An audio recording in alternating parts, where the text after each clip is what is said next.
Halo guys, bersama saya lagi dalam Alright Nopa Channel. Gempak sahabat-sahabat semua, kerana cubaan daripada Wan Saiful Wan Jana Wibawa untuk memusingkan fakta dan cuba untuk memberi memberi perlindungan kah, atau cuba mempertahankan kaki fitnah ustazah muslimat daripada ahli parlimen kepala batas. Akhirnya beliau bakal menyusahkan diri, sahabat-sahabat semua. Jadi habislah Wan Saiful Jana Wibawa, sahabat-sahabat semua. Ini perkara pertama yang saya kongsikan. Dan yang kedua adalah PAS hipokrit ulang pembohongan. Ya, apakah pembohongan itu? Ini yang menarik untuk saya kongsikan bersama dengan Anda, sahabat-sahabat semua. Jadi sebelum saya teruskan, jangan lupa juga untuk terus support Alright Nopa Channel dengan cara tekan butang subscribe, like dan share. Mari kita ikuti berita gempak hari ini. Ini dia berita yang pertama. Wan Saiful perlu kemuka bukti risalah kempen diterbitkan oleh Barisan Nasional. Itu antara kenyataan terkini. Jadi kalau Wan Saiful tidak dapat buktikan, maka beliau boleh mendapat masalah dengan perkara ini. Ahli Parlimen Tasik Gelugur Wan Saiful Jana Wibawa digesa untuk mengemukakan bukti bahwa risalah yang menjadi rujukan ahli parlimen kepala batas Siti Mastura untuk mengaitkan hubungan persaudaraan pemimpin DAP dengan komunis adalah bahan yang diterbitkan oleh Barisan Nasional sendiri. Veteran DAP Lim Kit Siang berkata Wan Saiful perlu bertanggungjawab terhadap penerbitan tersebut, termasuk mendedahkan bila ia diterbitkan. Gesaan itu hadir selepas pendedahan Lim Guang Eng bahwa timbalan pengurusi Barisan Nasional Datuk Seri Muhammad Hassan tidak tahu menahu mengenai risalah yang didakwa diterbitkan oleh Barisan Nasional dengan tajuk bahan kempen komunikasi Barisan Nasional. Katanya, selepas pendedahan oleh pengurusi kebangsaan DAP Lim Guang Eng di Dewan Undangan Negeri Pulau Pinang semalam, tanggungjawab kini jatuh kepada Wan Saiful untuk membuktikan bahawa risalah ini adalah penerbitan Barisan Nasional dan menunjukkan siapa yang bertanggung jawab terhadap penerbitannya serta bila risalah ini diterbitkan, katanya dalam satu kenyataan hari ini. Dokumen tersebut didakwa telah digunakan Barisan Nasional dalam kempen pilihan raya umum yang ke-15. Sebelum ini, Wan Saiful yang juga bekas Ketua Penerangan Bersatu telah mencabar Lim Guang Eng untuk memfailkan saman terhadap BN kerana menerbitkan risalah fitnah yang menjadi rujukan kepada Siti Mastura untuk menyebarkan berita palsu.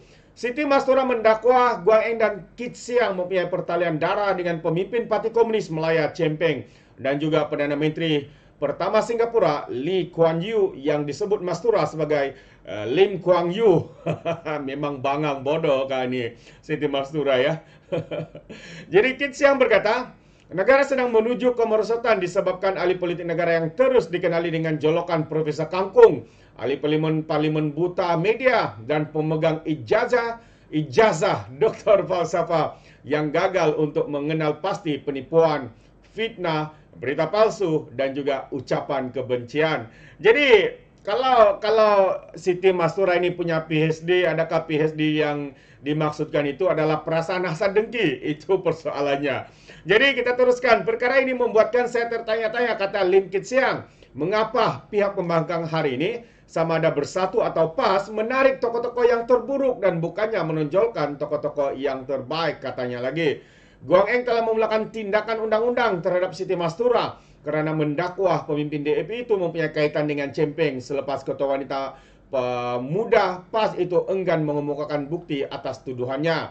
Ahli parlimen seperti Teresa Kok juga turut mengambil langkah sama menyaman Mastura kerana menfitnah. Berbagai laporan polis juga dibuat terhadap Siti Mastura yang juga adalah seorang ustazah dan juga muslimat pimpinan PAS yang telah pun dipanggil untuk disoal siasat, dan peguamnya kemudian berkata mereka telah menyerahkan bahan rujukan berhubung dakwaannya itu. Sebelum ini ramai orang tertanya-tanya bahan rujukan yang dimaksudkannya itu dan akhirnya Wan Saiful dan juga bahan rujukan itu telah diketahui bahwa kononnya risalah kempen itu yang digunakan adalah daripada risalah kempen diterbitkan oleh Barisan Nasional. Tetapi apa yang lebih mengejutkan kita hari ini bahwa timbalan pengurusi Barisan Nasional yaitu Datuk Seri Muhammad Hassan tidak tahu menahu mengenai risalah yang diterbitkan oleh BN dengan tajuk Bahan Kempen Komunikasi Barisan Nasional. Jadi hari ini ya, siapa yang harus mencari bukti bahwa bahan rujukan kononnya itu diterbitkan oleh UMNO Barisan Nasional, yaitu Wan Saiful, perlu mengemukakan bukti. Jika tidak, beliau pula bakal mendapat susah kerana boleh dikatakan bersubahat untuk melindungi ya Siti Mastura ya yang kita lihat sudah pun disiasat ya kerana dakwaan ya yang didakwanya itu adalah satu kenyataan yang pada pandangan saya adalah berita palsu, berniat jahat dan juga fitnah semata-mata kepada DAP, pimpinan DAP, kepada Lim Kit Siang, siapa lagi? Lim Guang Eng, termasuk juga Anthony Lok, termasuk juga Ngakomeng dan juga beberapa pimpinan lain yang sudah pun membuat tuntutan saman fitnah terhadap Siti Mastura, sahabat-sahabat semua. Itulah dia yang kita tahu. PAS ini adalah geng kaki fitnah. Kalau kita cek ya, kita listkan dari sejarah kekalahan dalam saman fitnah, ya, alih-alih pemimpin-pemimpin yang paling banyak kalah saman fitnah, ya, selain daripada memohon maaf, selain daripada terus ego dan angku, adalah daripada pimpinan-pimpinan daripada parti PAS, ya, sebagai ularmak, sebagai ustadz, ya, kalah saman fitnah, sahabat-sahabat semua. Hari ini kita mendengar berbagai lagi fitnah yang dilontarkan oleh mereka. Dan hari ini, ya, perkara yang menarik juga untuk saya kongsikan adalah ya, apabila seorang pimpinan daripada Parti Amanah membuat kenyataan ya, antara perkara ini yang hangat juga ya dibuat oleh geng-geng sapu bersih, geng-geng kaki fitnah ini, yaitu PAS Selamatkan Syariah, PAS Hipokrit buat ulang tayang pembohongan. Itu antara kenyataan yang menarik untuk saya kongsikan bersama dengan Anda, sahabat-sahabat semua. Jadi kalau kita lihat ya, kemarin atau beberapa hari yang lalu, Himpunan Selamatkan Syariah anjuran PAS kemarin ya diibaratkan sebagai ulang tayang pembohongan. Parti itu ketika berhimpun di Padang Merbuk 6 tahun lalu untuk menurut RUU 355. Ahli Jawatan Kuasa Pimpinan Amanah Faiz Fazil mengkritik PAS sebagai hipokrit kerana himpunan tersebut diadakan semata-mata untuk menipu pemikiran orang Islam. Hakikatnya, kata beliau, isu seorang peguam bersama anaknya mencabar enactment Kanun Jenayah Syariah dalam kurungan dalam kurungan 1 Kelantan 2019 sama sekali tidak melemahkan kuasa Mahkamah Syariah maupun melawan hukum Tuhan. Jadi katanya, jadi apa yang dibuat oleh PAS dan Perikatan Nasional yang berhimpun adalah satu ulang tayang pembohongan yang dibuat PAS sebelum ini berkaitan dengan rang undang-undang 355. Jadi sebenarnya sahabat semua, kalau kita lihat ya apa sebenarnya yang dicabar oleh Elin ini yang menarik untuk saya lihat bersama dengan Anda. Semari kita lihat, ini dia antara keterangannya. Ada 8 perkara di sini yang menarik untuk kita lihat dan kongsi bersama. Yang pertama adalah Nick Elin kenalan Taqiyuddin. Ya, jadi antara fakta yang semua orang mungkin PAS membutakan mata, memakaikan telinga, bahwa Nick Elin ini adalah kenalan Taqiyuddin. Nick Elin Zurina adalah seorang peguam kelahiran Kelantan, ya, dari Kelantan. Jadi cabaran perlembagaan ketika era Perikatan Nasional. Jadi sebenarnya perkara ini berlaku dan cabaran ini berlaku ketika Kerajaan Perikatan Nasional. Bukannya hari ini. Ini adalah kelangsungan perbicaraannya. Jadi petisi difailkan pada 13 Oktober 2022 ketika Perikatan Nasional masih lagi sebahagian daripada kerajaan. Ya, Perikatan Nasional itu adanya PAS dan juga Bersatu. Yang ketiga, cabaran kerana pertindihan. Dalam 20 dari 69 seksyen dalam enactment Kanun Jenayah Syariah Kelantan 2019 dicabar kerana pertindihan dengan Undang-Undang Persekutuan. Ya, sebelum ini kita belum nampak ya adanya yang dikatakan oleh PAS kononnya Islam terancam, kononnya hukum syariah terancam. Ada atau tidak? Ini sudah masuk yang ketiga. Yang keempat, perkara 75 Perlembagaan Persekutuan. Jika terdapat undang-undang negeri yang tidak selaras dengan sesuatu undang-undang persekutuan, maka ia adalah tidak sah dan terbatal. Itu antara sebab mengapa ya Ilin ini mencabar ya. Nomor 5, cabar takzir bukan cabar Tuhan. Itu dia. Nick Elin bukan mencabar hukum Tuhan, tetapi mencabar perkara takzir, hukuman dalam enactment tersebut. Oh, itu yang kelima. Dan keenam, fakta yang harus kita tahu, dia sama ada Islam ini diancam atau ditunggang. Jadi yang keenam, perkara tiga, perlembagaan persekutuan ialah perkara tiga, perlembagaan persekutuan Islam ialah agama. Bagi persekutuan justru kedaulatan Islam adalah terpelihara. Tetap sama, tidak ada perubahan. Yang ketujuh, harmonisasi dua sistem perundangan. Cabaran perlembagaan oleh Nick Elin mencari keharmonian antara sistem perundangan syariah dan juga sivil, sahabat-sahabat semua. Jadi perkara ketujuh ini sebenarnya sudah diterangkan oleh Brother Iswardi ya tentang hukuman yang tidak selari, yang tidak harmoni di antara yang ada di Kelantan maupun di persekutuan ya. Yang Anda boleh tengok ada video juga itu saya post dalam channel ini.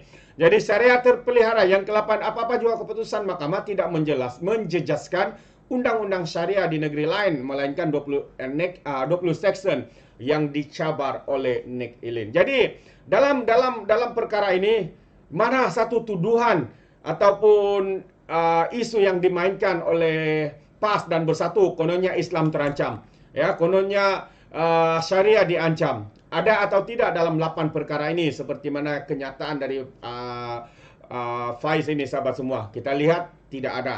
Jadi kerana ketika mereka berkuasa, kata Faiz lagi, mereka tidak meminda RUU 355 dan tidak berbuat apa-apa konsultasi atau MOU dengan Pakatan Harapan untuk memindah perlembagaan persekutuan bagi membuka pintu kepada pelaksanaan enactment hudud.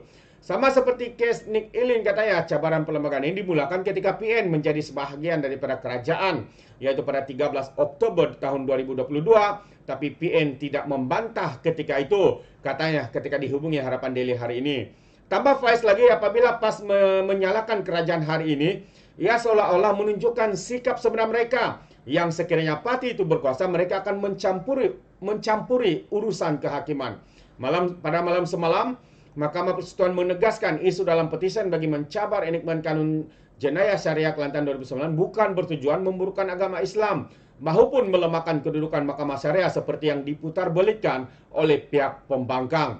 Jadi Ketua Hakim Negara Tun Tengku Maimun, ya, Tuan Mat sebaliknya berkata, petisi Nick Elin Zurina, Nick Abdul Rashid dan anaknya Tengku Yasmin Natasha Tengku Abdul Rahman hanya semata-mata berkaitan dengan isu kompetensi Kerajaan Negeri Kelantan dalam menggubal undang-undang syariah. Jadi sebelum ini seorang pemimpin PAS berkata, pihaknya membantah petisi difailkan Nick Elin selepas tidak menjadi kerajaan kerana kini sudah jelas dan telah dibicarakan di Mahkamah Persekutuan. Timbalan Presiden Tuan Ibrahim berkata mereka sebelum ini tidak mengetahui tentang isu tersebut. Kami yang sebelum ini tak tahu apa-apa. Dia sebenarnya tidak tahu apa-apa. Alasan apa ini? Isu dia sebenarnya semua pihak pun tidak tahu, katanya. Jadi apa jelas sedang dibicarakan, buat waktu sekarang tambah lagi. Jadi apa yang mereka tahu, sahabat-sahabat semua? Makan gaji buta, tebuk atap, menfitnah dan sebagainya. Tunggang agama, ya, memainkan sentimen bangsa dan agama. Itulah kepakaran mereka. Tapi perkara seperti ini sebenarnya yang berlaku ketika mereka menjadi kerajaan. Mereka membutakan mata, mereka memekakkan telinga. Tapi bila mana perkara ini berlaku, sahabat-sahabat semua, sekali lagi kita melihat bahawa apa yang berlaku hari ini sebenarnya, ya, apa yang mereka kononnya bantah sebenarnya bukanlah seperti dakwaan. Ya, mereka dakwaan yang mereka buat, kononnya Islam terancam, kononnya Mahkamah Syariah terancam, itu semua adalah perbuatan ataupun tindakan politik sempit daripada pihak pembangkang, sahabat semua. Itu pandangan saya. Bagaimana pula dengan Anda? Anda boleh berikan komen Anda dalam ruangan komen. Tapi ingat, komen dengan cara berhemat. Terima kasih. Izinkan saya untuk mengundurkan diri, dan seperti biasa peribahasa mengatakan tapapun kangkap 2 ton keinginan. Dalam bahasa Melayunya, tepuk dadah, tanya selera. Sekian saya daripada Orang Dapat Channel. Kita berjumpa lagi dalam info dan update yang seterusnya. Sekian. Bye-bye.